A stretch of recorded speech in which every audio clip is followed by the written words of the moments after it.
অপরদিকে জিসাস কাল্লা থেকে একটা গোল করে এক। সুতরাং পলাশ যদি গোল করে এক্ষেত্রে কিন্তু সরাসরি সেমিফাইনাল থেকে ফাইনালের টিকিট কনফার্ম করে যাবে অর্পণ গোমস, সিদ্দিক সুরাজ একাদশ, ক্রিস্টান পাড়া। অপরদিকে এদিকে কিন্তু মাঝগুলি সেট করতে হবে।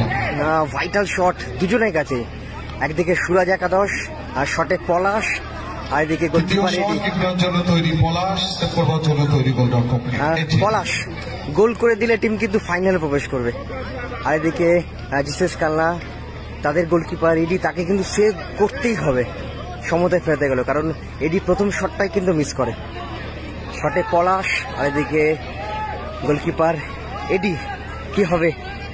একদিকে সুরাজ একাদশ আর একদিকে জিসাস কাল্লা, একদিকে পলাশ একদিকে এডি।